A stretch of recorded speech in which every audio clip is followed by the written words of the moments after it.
tema que vamos a abarcar hoy es la restauración de ecosistemas. Mi nombre es Patricia Rosero, soy funcionaria del Proyecto Nacional de Restauración del Paisaje del Ministerio del Ambiente, Agua y Transición Ecológica.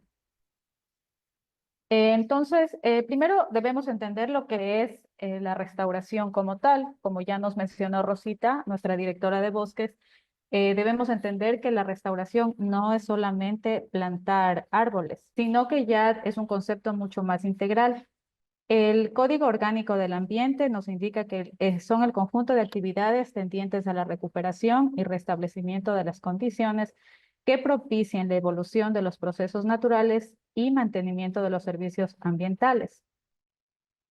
La SER, que es la Sociedad Internacional para la Restauración Ecológica, también nos menciona que es el proceso de asistir al restablecimiento de un ecosistema que ha sido degradado, dañado o destruido.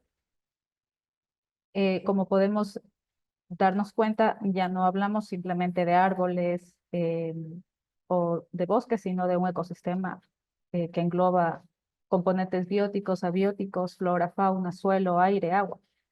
Es mucho más integral. La ONU también dice que la restauración de bosques y paisajes se entiende como el proceso de recuperación productiva, ecológica, de funcionalidad y de mejora de los medios de vida en paisajes deforestados o degradados. La restauración de bosques y paisajes no es un fin en sí mismo, sino un medio para recuperar, mejorar y mantener las funciones productivas, ecológicas, económicas y sociales vitales a largo plazo que conducen a paisajes más resistentes y sostenibles. El proceso de restauración, nosotros como Proyecto Nacional de Restauración del Paisaje consideramos 4 fases importantes que nos permiten alcanzar los objetivos que deseamos. El primero es la planificación y diseño, la segunda es la implementación como tal, el monitoreo, la documentación y evaluación que nos permiten medir si estamos cumpliendo o no los objetivos de la restauración y finalmente el mantenimiento, que la idea es que estos procesos sean sostenibles, que no cumplan su fase, que por lo general pueden ser 3 años, sino que se perduren en el tiempo. El Proyecto Nacional de Restauración del Paisaje, dentro de su fase de planificación y diseño, priorizó áreas a nivel nacional para determinar cuáles son las áreas que se podrían intervenir desde la más alta hasta la más baja. Se combinaron 2 modelos, que son los componentes biofísicos y también los socioambientales. Los componentes biofísicos son netamente las coberturas, o sea, analizar la cobertura de los suelos del Ecuador, pero también dentro del componente socioambiental que se analizó y las capas que se cruzaron para determinar las áreas, tenemos las actividades económicas, el desarrollo de actividades productivas y el incremento demográfico, que es también, o sea, la demanda demográfica también influye en el cambio de nuestros suelos, de nuestros bosques. ¿Cómo hacerlo? Para nosotros determinar qué áreas vamos a intervenir, lo hacemos a partir del mapa que vieron anteriormente, donde ya se determinan cuáles son las áreas prioritarias, que por ejemplo las de color rojo son las que son más vulnerables o las que deberíamos intervenir o a darles más importancia. Entonces, a partir de estos escenarios, ya determinamos nuestro escenario de referencia, que va a ser el modelo de ecosistema que nosotros queremos recuperar, o el que queremos alcanzar, el que queremos lograr las metas de restauración. Entonces, dentro de esos escenarios de referencia, se analiza la composición, la estructura y su función. A partir de ahí, nosotros vamos a determinar qué es lo que queremos hacer. Luego viene el diseño de la finca o del predio que se quiere intervenir, los indicadores y metas, que por ejemplo podemos decir que queremos restaurar 400 hectáreas. Por lo general se trabaja con gobiernos autónomos, descentralizados, con la universidad, etcétera, ¿no? Son diferentes actores. Entonces, a través de estos proyectos se determina qué es lo que queremos lograr. En cuanto puede ser a superficie, puede ser especies forestales o de flora, de fauna en general. Y finalmente tenemos un sistema de monitoreo que, como les indicaba, nos permite determinar si estamos logrando o no los objetivos que nos planteamos inicialmente. Dentro de estos proyectos de restauración participan, pueden ser gobiernos autónomos descentralizados, como les indicaba, puede ser la academia a partir de las universidades o de otras instituciones estudiantiles. También participa la empresa privada, que es un eje fundamental, porque tal vez tienen otra concepción y de cierta manera también son responsables dentro de sus actividades de mantener, por ejemplo, áreas verdes, espacios verdes que se puedan mantener o recuperar. Tenemos también lo que son los fondos de agua, la población, y adicionalmente deben ustedes saber que los proyectos de restauración dentro de lo que es el PNRP, también funciona con fondos de cooperación internacional y con fondos fiscales, que son los que vienen directamente desde el gobierno. Es así como a través de la integración de todos estos actores se puede lograr, o se puede conseguir lo que estamos buscando, que es la recuperación de nuestros ecosistemas. Dentro de la fase de implementación como tal, como les mencionaba y como podemos ver en esta diapositiva, tenemos los escenarios de referencia que, como les decía, son un modelo de ecosistema al que queremos llegar. Entonces, como podemos ver en la foto de la derecha, tenemos un área de bosque, tenemos páramo también. Entonces, y en la parte izquierda tenemos un área que está degradada. Prácticamente no tenemos cobertura. Entonces, eso es lo que nos permite el escenario de referencia, proyectarnos hacia dónde queremos llegar, cómo queremos ver nuestro ecosistema o nuestra área que está siendo intervenida. Dentro del Proyecto Nacional de Restauración del Paisaje consideramos dos modalidades de restauración, que son la activa y la pasiva. En la activa interviene netamente la mano humana, por decirlo así. Intervenimos nosotros a través de varias actividades, de varias prácticas para lograr los objetivos planteados. Y dentro de la pasiva, básicamente es la eliminación de los agentes de disturbio. Por ejemplo, puede ser algo que ha afectado mucho es la ganadería, el tema de ganadería. O sea, eliminar bosques para implementar ganadería. Entonces, por lo general, en la pasiva lo que se hace es retirar este agente de disturbio y permitir que el ecosistema se recupere solo. Sin embargo, también debemos considerar que dentro de la restauración pasiva, no se, o la restauración pasiva como tal, no se puede aplicar en un sistema que ha sido totalmente degradado, sino que tal vez la afectación todavía no es severa. Entonces vemos que el ecosistema o nuestro escenario está en posibilidades de recuperarse por sí solo. En esta claqueta podemos ver cuáles pueden ser las prácticas o nosotros como dentro del Plan Nacional de Restauración del Paisaje eh, tenemos ciertas actividades y prácticas entonces que podemos aplicar tanto en la modalidad pasiva como en la activa. Dentro de la restauración pasiva, por ejemplo, tenemos la regeneración natural asistida, que básicamente considera a las actividades de cercado, cuando tenemos el tema, como les mencionaba, de ganadería, también nos ayuda a delimitar las áreas para evitar la, la afectación por parte de animales. Por ejemplo, les comento, en la zona de Manabí habían cabras.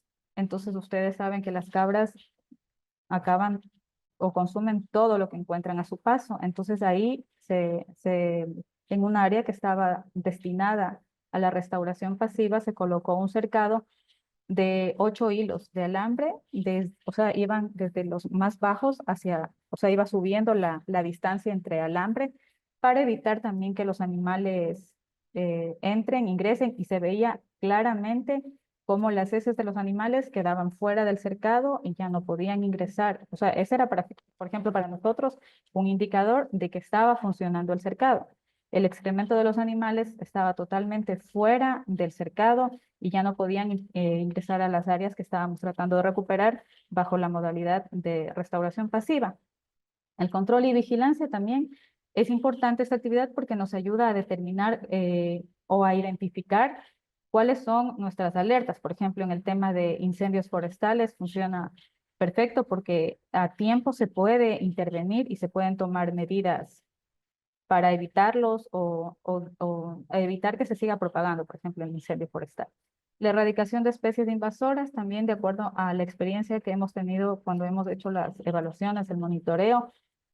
Por ejemplo, hay especies rastreras que suelen trepar a los árboles y van creciendo, van desarrollándose y van asfixiando prácticamente a ciertas áreas como núcleos. Entonces, esto se hace a través de, puede ser manual, con un machete, o también con alguna herramienta que no sea demasiado agresiva, o sea, que no vaya a destruir tampoco la vegetación que nosotros queremos proteger. La implementación de acciones para facilitar la dispersión por especies de fauna.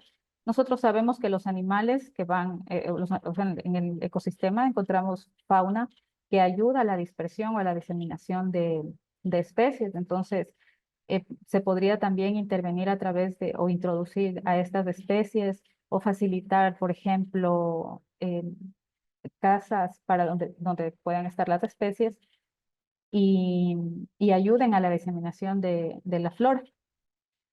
Dentro de lo que es la restauración activa tenemos tres prácticas principales que son la revegetación y enriquecimiento, la recuperación de suelos degradados y la restauración de suelos productivos.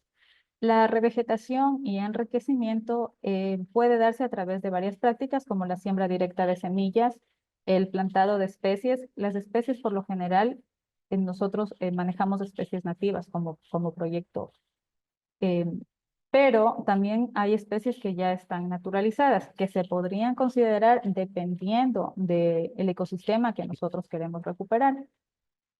El plantado en núcleos también, cuando por ejemplo tenemos una área que ha sido parcialmente intervenida o parcialmente afectada, se pueden implementar estos núcleos dentro de los claros que encontramos en estas áreas intervenidas. Otra práctica es el traslado de suelo y material vegetativo, el mantenimiento de las áreas en proceso de restauración, o sea, estar pendientes de que, por ejemplo, podemos combinar un poco, ¿no? Y si tenemos igual, identificamos especies invasoras o el crecimiento de pastos, también se puede eliminar estos agentes de disturbio para permitir que continúe el proceso de restauración. También encontramos la práctica de cercado, como les mencionaba, nuestra mayor amenaza podríamos considerar la ganadería.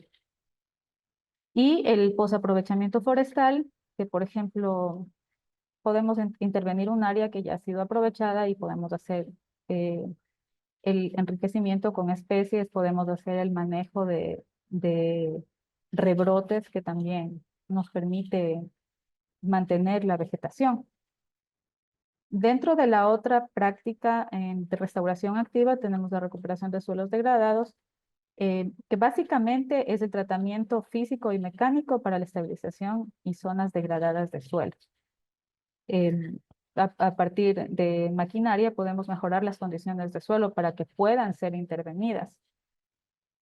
Y en lo que es restauración de sistemas productivos, tenemos lo que es la forestería análoga, que ya es una concepción mucho más también integral. No es simplemente combinar sistemas productivos con sistemas forestales, sino que ya es un conjunto más de creencias, por ejemplo, de prácticas ancestrales que nos permiten tener un abastecimiento para las comunidades o quienes dependen de estos espacios, pero también respetando, como les digo, sus saberes ancestrales, sus creencias, sus tradiciones.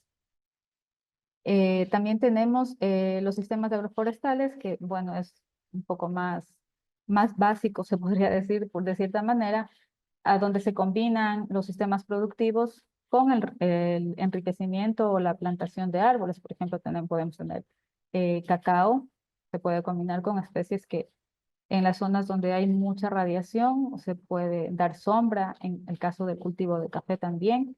Entonces, es una forma de también mejorar las condiciones ambientales y productivas de estas áreas.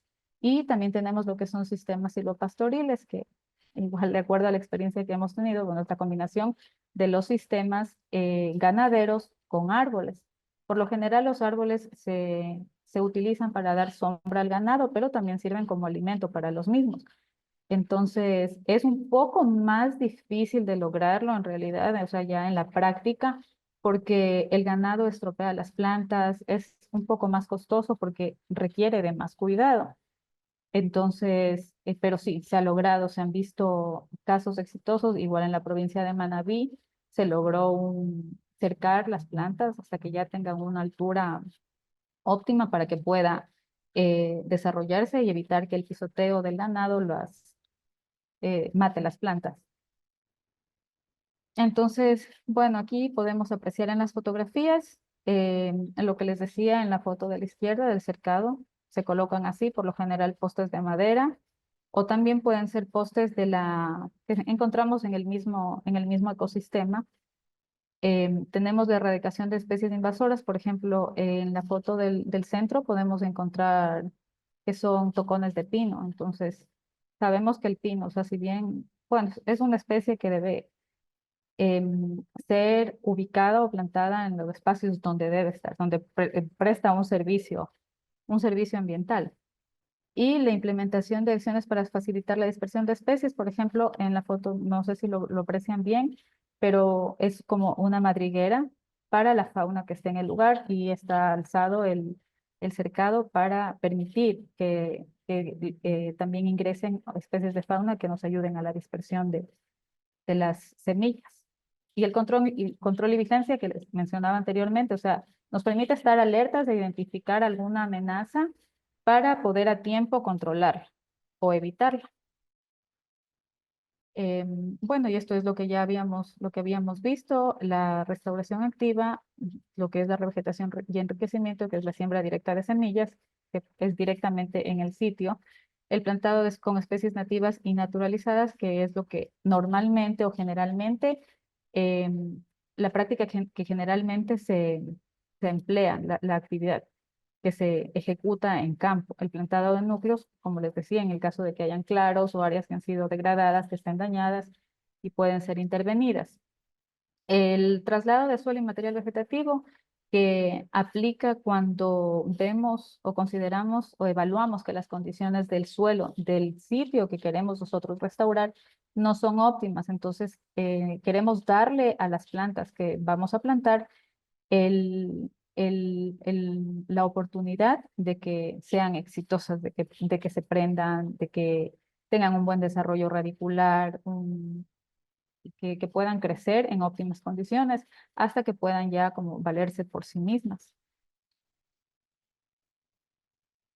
Tenemos la recuperación de suelos degradados, que es el tratamiento físico y mecánico para la estabilización y zonas degradadas de suelo, que generalmente se utiliza en suelos que están totalmente pobres, suelos donde consideraríamos que no, no podríamos tener éxito con con un proyecto de restauración, por ejemplo.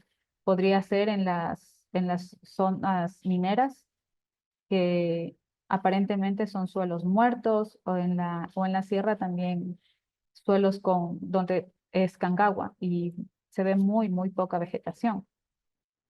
Y en la restauración de sistemas productivos, como ya les había mencionado, tenemos la reforestaría análoga, sistemas agroforestales y los sistemas silvopastoriles. Como ya les había mencionado también, las especies que como Proyecto Nacional de Restauración del Paisaje recomendamos son especies que sean nativas y de acuerdo a nuestro escenario o ecosistema de referencia. Porque hay que hacer un estudio, o sea, tampoco deberíamos nosotros introducir o colocar cualquier especie forestal o cualquier especie de flora. Deberíamos analizar nuestro escenario de referencia, que puede ser cerca del lugar que queremos restaurar, o si no es cerca, por lo menos revisar, tener revisión bibliográfica y considerar qué especies habían ahí. Inclusive podemos valernos de entrevistas con personas de la localidad, e ir indagando sobre las especies y los servicios ecosistémicos que éstas nos pueden brindar. Deben estar acorde con los objetivos de la restauración, es decir, con las prácticas. Y bueno, estas características nos van a permitir tener éxito en nuestro proyecto. Como les mencionaba, también el monitoreo nos permite evaluar el éxito del cumplimiento de los objetivos que nos planteamos inicialmente. No simplemente, por ejemplo, evaluar el crecimiento de las especies o el estado fitosanitario, sino que va más allá de aquello, el monitoreo. La idea de los proyectos de restauración es que tengan un impacto en todos los servicios ecosistémicos, como consideramos el suelo, el clima, el agua, eh, incrementar, por ejemplo, la biodiversidad dentro del tema cultural, como les mencionaba, es respetar o considerar los saberes ancestrales, los derechos de las comunidades, las prácticas también de estas comunidades y de cierta manera también a asegurar la alimentación y la provisión de productos para quienes dependen, que en este caso seríamos todos, de estos ecosistemas. Y la idea también de los proyectos de restauración es que sean sostenibles, es decir, que satisfagan las necesidades actuales sin vulnerar las necesidades futuras o de las futuras generaciones. Entonces, es el objetivo de estos proyectos es que sean sostenibles, que brinden beneficios ambientales, considerando los aspectos socioeconómicos, porque tampoco podemos, o sea, dejar de lado las necesidades también de quienes directamente están involucrados.